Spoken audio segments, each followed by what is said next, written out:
آپ آج بس یہی شروع کر دیں اس مہینے، ہر کام کرنے سے پہلے بسم اللہ کر لیں. خدا کے نام سے جب شروع کریں گے نا، آپ کی نیت صاف ہوگی اور آپ رزق حلال کی طرف جائیں گے، یہ گارنٹی ہے. اور ہر چیز سے پہلے جو میں ایک کام کرتی ہوں وہ یہ ہے کہ میں وضو کر لیتی ہوں. مجھے ٹریننگ پہ جانا ہوتا ہے، پہلے وضو کر لیتی ہوں، 2 نفل پڑھ لیتی ہوں، یا ویسے ہی وضو کر کے چلی گئی. تو اس سے یہ نیت جب صاف ہوتی ہے نا، کام میں مزہ بھی آتا ہے اور سکون بہت ہوتا ہے. جو ہم بات کر رہے ہیں نا کہ اتنے لوگ، کیا وجہ ہے کہ اتنی بے سکونی کیوں ہے؟ بڑے بڑے گھر ہیں ہمارے پاس، اچھے خاصے میٹرس ہیں، مطلب ہونا تو چاہیے سکون، لیکن دلوں میں سکون نہیں ہے. تو یہ کیوں نہیں ہے؟ کیونکہ کہیں نہ کہیں دل میں ملال ہے، کہیں نہ کہیں آپ بے سکونی آپ کی اس لیے ہے کیونکہ کہیں نہ کہیں کسی کا دل دکھا رہے ہیں، کہیں نہ کہیں آپ لوگ ملاوٹیں کر رہے ہیں. بالکل، تو یہ اس ملاوٹ سے بچنا ہے. اور بیسکلی یہ ماں باپ پہ، فیملی والوں پہ، اسکولنگ آپ کے ارد گرد لوگ، اور جو معاشرہ آپ کو، میں کہتی سب سے زیادہ آپ کا معاشرہ جو ہے وہ سکھا رہا ہوتا ہے کہ آپ نے آپ کی تربیت. ڈاکٹر صاحب، ابھی میں نے رسا سے بھی سوال کیا تھا، اللہ تعالیٰ کے ناپسندیدہ لوگوں کو پسند کرنا اس دنیا میں، ان کو اپریشیٹ کرنا، ان کو کہنا، ان کی واہ واہ کرنا، جبکہ یہ معلوم ہے کہ اس شخص نے حرام کمایا ہے، اللہ اسے پسند نہیں کر رہا، اور ایک انسان اس کو پسند کر رہا ہے جسے اللہ پسند نہیں کر رہا.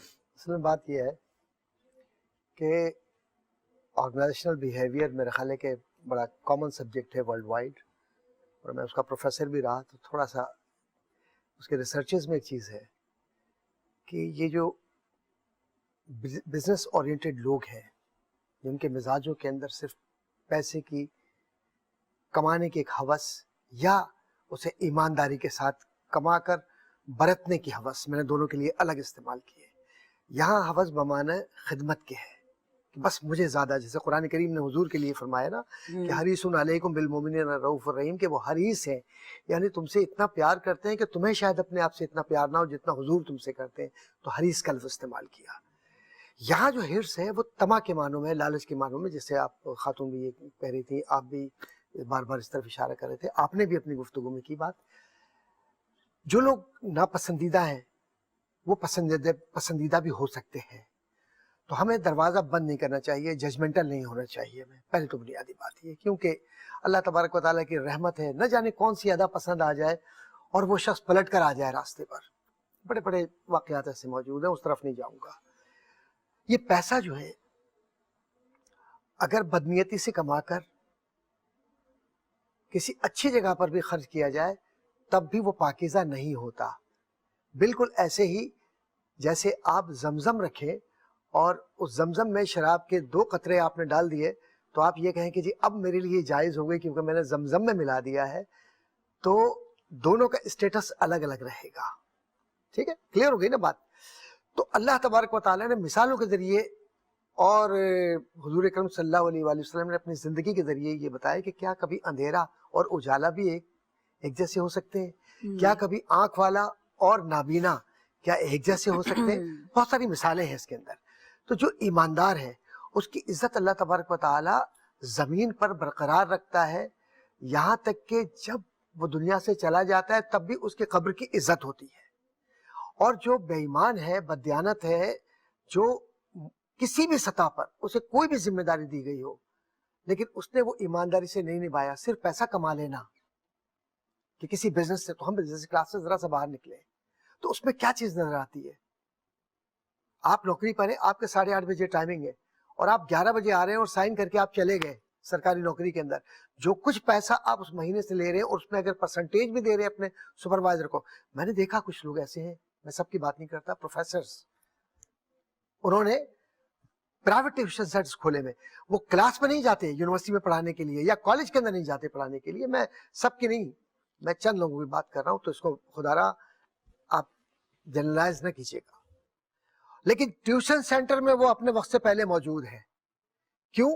کہ 2 وجوہات ہیں. ایک تو ٹیوشن سینٹر اپنا ہے، دوسرا اس کے اندر آپ کو وہ کام کرنا ہے جو میرا خیال ہے کہ کسی غیرت مند انسان کو یہ زیب نہیں دیتا کہ آپ پیپرز وقت سے پہلے ایگزامینرز یا ہیڈ ایگزامینرز، ہیڈ ٹیبلیٹرز، تمام لوگوں سے مل کر ان چیزوں کو آپ وہاں تک لے کر آ رہے ہوتے ہیں اور چینلائز کر کے آپ کہتے ہیں یہاں یہ first position, second position, third position, اور اس کو باقاعدہ ڈسپلے پر آپ لے کر جا رہے ہوتے ہیں. And nobody is there to ask them how come کہ ہر سال تمہاری پوزیشن آ رہی ہے، کیسے آ رہی ہے.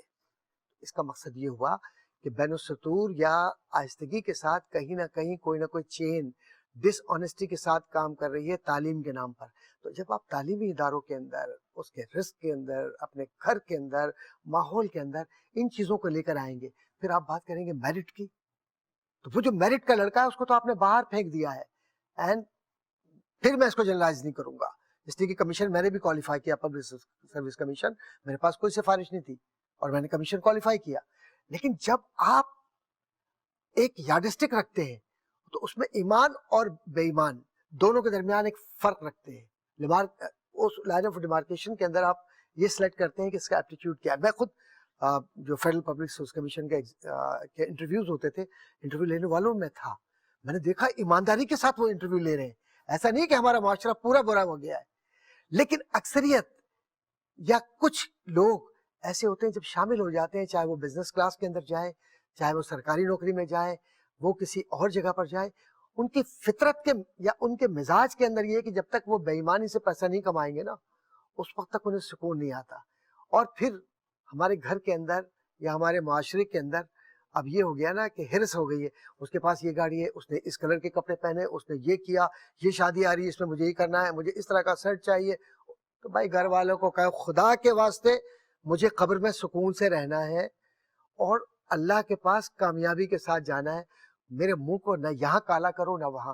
اور ایسے ہی اپنے بچوں کو بھی گائیڈ کرنا چاہیے بالکل کہ صحیح اور غلط کیا ہے. بالکل آپ بات کیجیے اس کے اوپر، بات کیجیے اس کے اوپر. بالکل بالکل پوچھوں گی میں اس تو حوالے اوپن سے کر رہا ہوں اس کو کہ والدین نے آپ کے کیسے جو آپ کو گائیڈ کیا، کیونکہ یہ ماں باپ کا میں نے کہا نا، ماں باپ، آپ کے گھر والے، آپ کا معاشرہ، آپ کے ٹیچرز، آپ کے ارد گرد ہر کوئی، ایون آپ کے بہن بھائی بھی، جو بڑے بہن بھائی ہوتے ہیں نا، وہ آپ کو بڑا گائیڈ کرتے ہیں کہ کس طرح سے آپ نے اپنے آپ کو سیف کرنا ہے، پروٹیکٹ کرنا ہے اور اللہ کے احکام ماننے.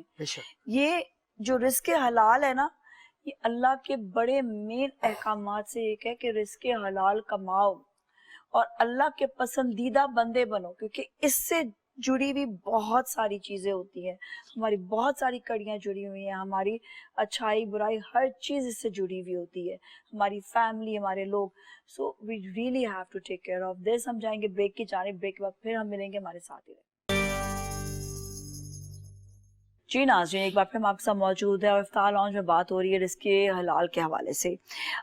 ہمیں بیسکلی تو ہمیں اپنے اس دنیا میں آنے کا مقصد معلوم ہونا چاہیے. جو ہم دکھاوا کر رہے ہوتے ہیں، جو چیزوں کے حوالے سے جو ہم دوسروں کو تکلیف دے رہے ہوتے ہیں، اللہ نے اتنا پیارا انسان بنایا ہے اور اللہ نے اس پیارے انسان کو بہت سارے احکامات دیے ہیں. کیوں؟ تاکہ ہم اس دنیا میں اچھے طریقے سے رہ سکیں. لیکن ہم آگے بھاگ دوڑ کی وجہ سے دوسرے کو نیچا دکھانے کے لیے بہت سی ایسی چیزیں کر رہے ہوتے ہیں جس سے جو اللہ کے احکامات سے اگینسٹ ہیں. سو پہلے تو اپنا مقصد سمجھیں اور یہ جانیں کہ کس طرح سے آپ نے اپنی زندگی گزارنی، اور اللہ نے خوبصورت کتاب دی ہے قرآن مجید، اس کو پڑھیں، اپنی زندگی اسی طرح سے گزارے جس طرح نے اللہ نے کہا ہے. اچھا، میں عفیف کی طرف آؤں گی. آپ کیونکہ بزنس، ظاہر بات ہے بزنس مین ہے، آپ کے بھی فیملی بزنس ہے سارا شروع سے، تو فیملی بزنس میں سب سے پہلے جو اتنی اچھی آپ نے باتیں کی ہیں، برکت کی باتیں کی، ضرور فیملی میں کوئی ایک ہوتا ہے نا آپ کا جس سے آپ انسپریشن لیتے ہیں یا آپ کو کوئی گائیڈ لائن کر رہا ہوتا ہے. آپ کی فیملی میں کون؟ جی بالکل، دونوں پیرنٹس ہمیں بچپن سے صحیح اور غلط تعلیم کے ساتھ ساتھ تربیت پہ بڑی فوکس کیا گیا. آپ کو بتایا گیا کیا صحیح ہے، کیا غلط ہے، کیا حلال ہے، کیا حرام ہے. مجھے یاد ہے کہ جب ہم چھوٹے تھے تو ہمارے امی ویکلی بیگس چیک کرتی تھی کہ کسی اور بچے کی چیز تو ہم لے کے نہیں آ گئے. تو اس سے آپ کو پتہ چلتا تھا کہ ٹھیک ہے یار، کسی اور کی چیز ہے، میری چیز نہیں ہے، وہ کسی اور کا حق ہے، میرا حق نہیں ہے. تو اس وقت سے آپ کو بچوں کو جو ہے نا چھوٹی ایج سے اپ برنگنگ کے ٹائم کے اوپر آپ کو بتانے کہ دس is right, this is wrong. آج میرے بچے ہیں، ان کو بھی میں یہ سمجھا رہا ہوں کہ جو چیز آپ کے منہ سے نکلے وہ پوری نہیں ہونی ہوتی. جب ہم بچوں کو بچپن سے جو ان کے منہ سے نکلا وہ پورا کر دیا، جو منہ سے نکلا پورا کر دیا، تو اس کو نہ سننے کی عادت ہی نہیں ہے. پھر جب وہ اپنی ایک مین سٹریم لائف کے اندر آتا ہے اور وہ سوچتا ہے کہ یار مجھے تو یہ چاہیے، تو اس کا مائنڈ سیٹ ہوتا ہے کہ یار in any case I want to get it. مجھے تو نہ سننے کی عادت ہی نہیں ہے, چاہے صحیح ہے غلط ہے وہ اسائڈ ہو جاتا ہے, اس کا ہوتا ہے نا I want to get it. So it is very important کہ ہم بچوں کو چھوٹی ایج سے بتائیں کہ بیٹا یہ غلط ہے یہ صحیح ہے, you have to follow the rule of Islam, جو اللہ تعالیٰ نے ہمیں بتایا ہوا ہے ہمیں اس کو فالو کرنا ہے. اچھا, اسی سے ایک اور چیز ریلیٹ ہوتی ہے کہ آپ کو اپنے بچوں کو اسٹرانگ کرنے کے لیے ان کو, ظاہری بات ہے آپ کو ان کو ایک ایسٹ دینا ہے, and I must say the best asset is education. اس پہ بھی والدین کو بہت زیادہ خیال دا رکھنا بیسٹ چاہیے. ایسٹ از ایمان. آپ نے ان کو اچھا مسلمان بنا دیا, اس سے بڑا ان کا ایسٹ کوئی نہیں ہے. اچھا مسلمان ہوگا آپ اس کو کبھی پرابلم میں نہیں دیکھیں گی, وہ نہ فائنینشیل پرابلم میں ہوگا, اس کے پاس جتنا ہوگا وہ اس میں صبر و شکر کر رہا ہوگا, اور انسان جب صبر و شکر کرتا ہے اللہ تعالیٰ اس کو